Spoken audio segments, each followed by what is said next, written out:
जय श्री राम।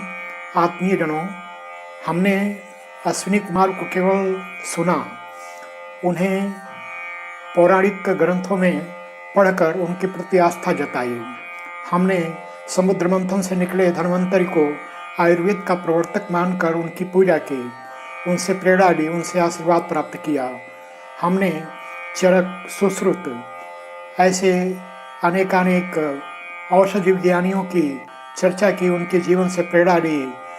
शल्य चिकित्सा के आदि प्रवर्तक सुश्रुत, औषधियों के महावैज्ञानिक चरक, ऐसे अनेकानेक वैज्ञानिकों को सुना। प्राचीन भारतीय वैज्ञानिकों की एक लंबी सुदीर्घ मालिका है। यहाँ केवल मनुष्यों की नहीं, पशुओं की चिकित्सा की भी अनन्य व्यवस्था है। अश्वघोष का नाम हमने सुना। उन्होंने पशु चिकित्सा पर जितना सार्थक कार्य किया वह आज दुर्लभ है। ऐसे विज्ञानियों की चर्चाओं को सुनने के बाद, ऐसे च्यवन, कणाद, ऐसे नागार्जुन, वैसे वैज्ञानिकों की चर्चा के बाद हम जब वर्तमान आयुर्वेद के स्वरूप पर आते हैं तो हमारा मन आस्था से भर आता है। आज भी औषध विज्ञान के क्षेत्र में जो राहत आयुर्वेद जनता को दे जाती वह नित्य दुर्लभ है। अनेकानेक पैथी, वो चाहे एलोपैथ हो, होम्योपैथ हो, बायोकेमिक हो, या अनेकानेक प्रकार की औषधि की विज्ञान की यह शाखाएं हों, लेकिन आज भी जनमानस की आस्था जितनी आयुर्वेद के प्रति बनती वह नित्य दुर्लभ है। आज के युग में हम गर्व से कह सकते हैं कि हमने भले अश्विनी कुमार, धन्वंतरि, चड़क, च्यवन, कणाद, नागार्जुन, अश्वघोष को केवल सुना, केवल उनसे प्रेरणा प्राप्त किया, लेकिन आज हमारे बीच में आचार्य बालकृष्ण जैसे एक महा आयुर्वेद की ज्ञाता, एक विशेषज्ञ वैद्य हैं, ऐसा हम गर्व कर सकते हैं। उनके द्वारा रचित पुस्तक जड़ी बूटी रहस्य अपने आप में जन सामान्य के लिए एक नायाब नुस्खा है, जिसको पढ़कर, जिसको समझकर हम अपने इस प्राचीन आयुर्वेद के विज्ञान के प्रति आस्था रख सकते हैं। उसके बताए विधि के अनुसार अनुपान कर औषधियों को लेकर हम आरोग्य को प्राप्त कर सकते हैं। यह पुस्तक अपने आप में एक अमूल्य निधि है। आचार्य बालकृष्ण को वर्षों पहले टीवी के पर्दे पर एक एपिसोड से दूसरे एपिसोड पर एक औषधि, एक जड़ी बूटी के बारे में बताते देखना अपने आप में एक सुखद अनुभव होता, और वही अनुभव होता है इस पुस्तक को पढ़ने में।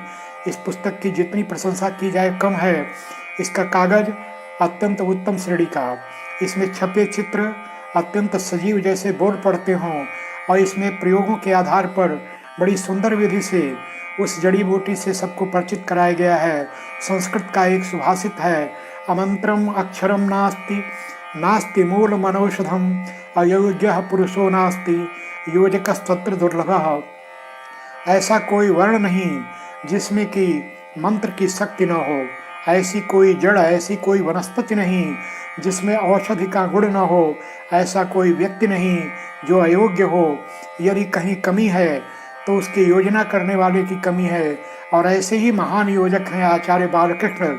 हम जब कहीं खड़े होते हैं तो हमारे अगल बगल 100,000 ऐसी औषधियाँ, दिव्य औषधियाँ होती हैं जिनसे हम परिचित नहीं होते, लेकिन ऐसी पुस्तकों को पढ़कर, आचार्य श्री की वाणी को सुनकर, उनके उपदेश को सुनकर हम उस औषधि के बारे में जानकारी प्राप्त करते हैं, और तब हमें ध्यान में आता है कि ये बहुमूल्य औषधियाँ हमारे जीवन को क्या कुछ दे जाती हैं। ऐसा ही अनुभव होता है जड़ी बूटी रहस्य को पढ़ते समय। इस पुस्तक को पढ़िए, एक एक जड़ी बूटी के बारे में जानकारी प्राप्त करिए। वैसे तो आजकल कुछ ऐसे सॉफ्टवेयर भी हैं जिनसे आप इनके विषय में जानकारी प्राप्त कर सकते हैं, चाहे गूगल का गूगल लेंस हो, चाहे ऐसे अनेकानेक नए सॉफ्टवेयर हों जिनसे आप इन जड़ी बूटियों का फोटो लेकर इनके बारे में विस्तार से जानकारी प्राप्त कर सकते हैं। लेकिन वास्तव में ऐसे विशेषज्ञ वैद्य आचार्य बालकृष्ण जी की ओर से इनके बारे में जानकारी प्राप्त कराना यह अपने आप में एक सुखद अनुभव होता है। आइए इस पुस्तक को हर घर में अपने घर की शोभा बढ़ाएं, अपनी दिव्य औषधियों का ज्ञान प्राप्त करें और उससे अपने जीवन को धन्य करें। ऐसा अत्यंत आवश्यक होता। देखने में ये जड़ी बूटियाँ सामान्य से दिखती, लेकिन इनकी गुणों की जितनी चर्चा की जाए कम हो। कहीं आसपास ब्राह्मी बूटी उगी दिख जाएगी, कहीं पुनर्नवा, कहीं शिलाजीत, कहीं ऐसे दिव्य औषधियाँ, अश्वगंधा, ब्राह्मी, ये सब जड़ी बूटियाँ सहज सुलभ होती, जिनकी जानकारी के अभाव में हम इनके गुणों से वंचित रह जाते। लेकिन ऐसी पुस्तक के माध्यम से हम इन औषधियों के प्रति श्रद्धा का भाव रखते। आप जानते हैं कि वैद्य को अपने जड़ी बूटियों के प्रति आस्थावान होकर ही अपने मरीज की सेवा करनी पड़ती है। श्री हनुमान जी महाराज जब लक्ष्मण बूटी लाने के लिए, लक्ष्मण के मूर्छित अवस्था से उन्हें उबारने के लिए जब पर्वत पर पहुंचते हैं तो सर्वप्रथम वे उनको प्रणाम करते हैं, अपनी असमर्थता के प्रति, अपने कातरता के प्रति नमन करते हैं और उन सभी दिव्य बूटियों की स्तुति, प्रार्थना, स्तुति के बाद उन्हें धारण कर लेकर और फिर मूर्छित लक्ष्मण के पास आते हैं। अत्यंत आवश्यक है। ऐसा एक सच्चा वैद्य भी अपने औषधियों के प्रति, अपने जड़ी बूटियों के प्रति आस्थावान होता, उन्हें दिव्य प्रभु की कृपा मानती, उन्हें उनका प्रसाद मानते और इस रूप में उनसे औषधि, उनके आरोग्य को दूर करते। हम भी अपने प्रकृति के द्वारा प्रदत्त जड़ी बूटियों के प्रति आस्थावान हों, उनके बारे में परिचय प्राप्त करें, उनके प्रति ज्ञान प्राप्त करें और उनके सही अनुपान, सही विधि को प्राप्त करने के लिए ऐसे महान ग्रंथों का उपयोग कर और हम अपने जीवन को धन्य करें। वैसे तो इस कार्य के लिए विशेषज्ञ वैद्यों, डॉक्टरों की सहायता लिया जाना आवश्यक है, किंतु जब हम ऐसे ग्रंथों को पढ़ते हैं तो इन औषधियों के प्रति, इन दिव्य शक्तियों के प्रति हमारे मन में आस्था सृजित होती। हम वैद्य के बताए अनुपानों के अनुसार अपनी आयुर्वेद की चिकित्सा को करते और हम रोग मुक्त होते। शरीर माध्यम खलु धर्म साधनम, इस वाक्य को चरितार्थ करते, आरोग्यवान होते। स्वस्थ शरीर में स्वस्थ मानस, विवेकानंद के इस कृति को अपने जीवन में धन्य होते पाते।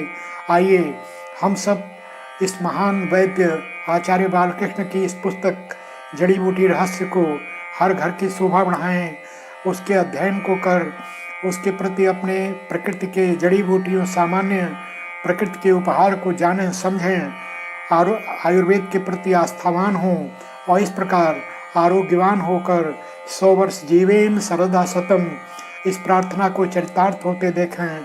यदि ऐसा हम कर पाए तो आचार्य श्री की इस पुस्तक के प्रति हम अपनी आस्था प्रकट करेंगे। उनके द्वारा दी हुई औषधियों, दिव्य फार्मेसी की सस्ती, सहज, सुलभ, गुणवत्ता से पूर्ण ऐसी औषधियों को अपने जीवन में धारण कर, आत्मसात कर हम आरोग्यवान होंगे, इसमें दो मत नहीं।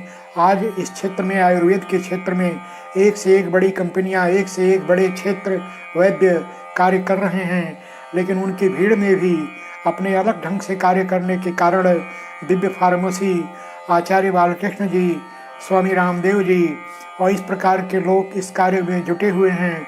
आज हजारों लाखों की संख्या में दिव्य प्रेम के प्रतीक इस दिव्य फार्मेसी के साथ जुड़े वैद्यों की एक सुदीर्घ मालिका है। अत्याधुनिक विधियों से औषधियों का निर्माण होता है। ऐसी पुस्तकों की जनता तक प्रेषण की व्यवस्था की जाती है। आइए हम भी अपने जीवन में इसे अपनाकर और आयुर्वेद के इस महान दिव्य ज्ञान के प्रति सच्ची आस्था रखते हुए अपने जीवन में आरोग्यवान हों, यह अत्यंत आवश्यक है। आचार्य बालकृष्ण जी के आयुर्वेद के क्षेत्र के इस सुंदर साधना को नमन, इस पुस्तक के प्रति आस्थावान हों और इसका अध्ययन कर हम अपने दिव्य जड़ी बूटियों के प्रति अपने मन में आस्था का भाव रखकर निरोग हों, यह अत्यंत आवश्यक होगा। जय श्री राम।